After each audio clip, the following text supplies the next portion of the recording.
श्रीगुरुवे नमः। चैतन्यं शाश्वतं शान्तं व्योमातीतं निरञ्जनं नादबिन्दुकलातीतं तस्मै श्रीगुरुवे नमः। ओम शांतिः शांतिः शांतिः। प्रणाम भवन। श्री आलू वाले बाबा जी का दिव्य ग्रंथ महावाक्य, जिसमें भगवान हमारा अध्याय चल रहा है 7 भूमिकाओं की पहचान। तो स्वामी जी एक महात्मा जी का सुना रहे थे दृष्टांत की। वो बिल्कुल एक अरण्य से में जंगल में रहता था, जिधर को कोई संसारी जाने को राजी नहीं था। तो उसी को आगे करते हुए भगवान कि एक दिन स्वामी को विचार हुआ कि कितने ही मनुष्य मेरे पास आकर परवाना लेकर आनंदारण्य में गए हैं। उनमें से कई तो अपने स्थान पर पहुंच गए होंगे और कई आनंदारण्य में ही होंगे। उनको जाकर देखना चाहिए कि उनकी क्या हालत है। यह आनंदारण्य ज्ञान की भूमिका रूप है, लौकिक ज्ञान अज्ञान की भूमिका रूप नहीं। आनंदारण्य तत्व ज्ञान, आत्मज्ञान अथवा जिसे ब्रह्म ज्ञान कहते हैं, उसकी सीढ़ियां हैं। लौकिक ज्ञान परिच्छिन्न है और आत्मज्ञान अखंडित है। इस भाव से तो आत्मज्ञान की भूमिकाओं का कहना भी संभव नहीं है।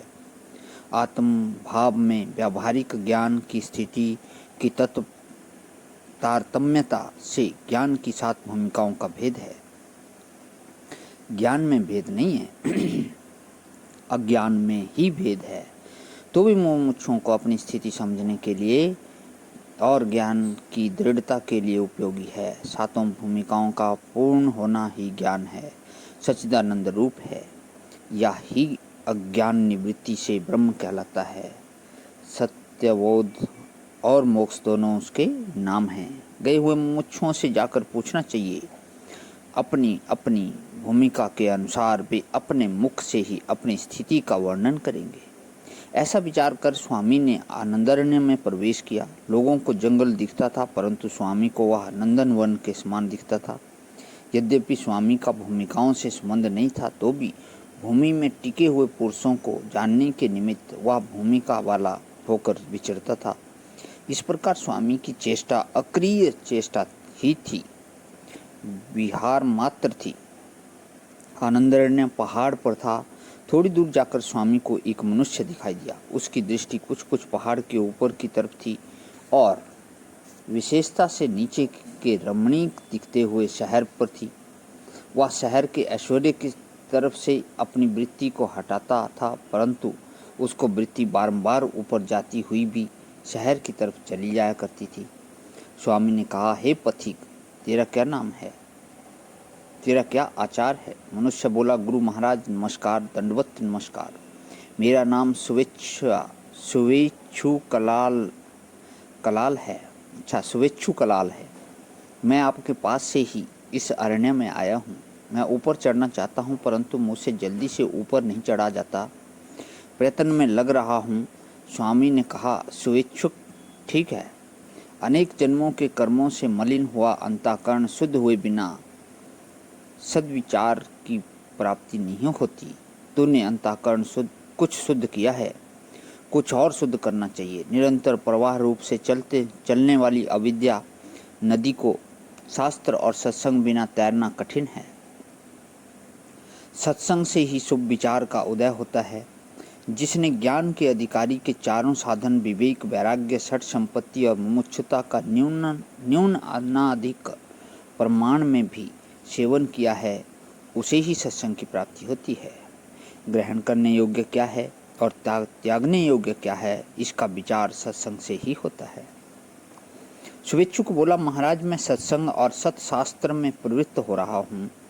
मुझको मालूम होता है कि मैं इतने दिन तक मूढ़ ही रहा। आहा, मैं बहुत जन्मों तक भटकता रहा। इस जन्म में भी मैंने बहुत सी उम्र वृथा ही खोई। बस अब मैं अपना श्रेय अवश्य करूँगा, जिसका परिणाम गर्भवास आदि अपवित्र स्थानों में गिरना और दुख है। उसके निमित्त अनेक प्रकार के कर्म करके समय को खोता रहा। बड़ी खेद की बात है। कुटस्थ स्वरूप जिसमें क्रिया करके किसी प्रकार का विकार नहीं होता और जो परम शांति स्वरूप है, वह वह कूटस्थ क्या है, उसको जानकर मुझे अवश्य प्राप्त करना चाहिए। ऐसा विचार होता है और जगत के ऊपर तिरस्कार आता है। सब जगत दुख रूप मालूम होता है, परंतु मेरा मन ऐसा बदमाश है कि तिरस्कार होते हुए भी बारंबार जगत और जगत के पदार्थों में दौड़ा करता है। आपकी कृपा से मुझे मालूम होता है कि मैं ज्ञान की प्रथम भूमिका शुभेच्छा रूप इस आनंदरण्य में आया हुआ हूँ। मैं वैराग्यवान होकर संसार समुद्र से किसी प्रकार तैर जाऊं, ऐसा विचार प्रायण होने से भोग और भोग के साधनों की चिंता प्रीति छोड़ता जाता हूँ। चिंता प्रतिदिन कमती होती जाती है और मैं विचारानंद को प्राप्त होता जाता हूँ।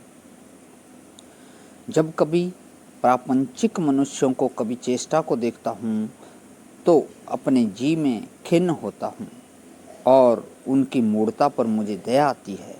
जहाँ तक बने वहाँ तक मैं अपने को ऐसी चेष्टा से रोकता हूँ। किसी की निंदा नहीं करता। सत्संग, ईश्वरोपासना, जप आदि क्रिया और पुण्य कर्म जो चित्त शुद्धि के हेतु हैं उनको किया करता हूँ। प्रणाम भवन। ओम शांति शांति शांति।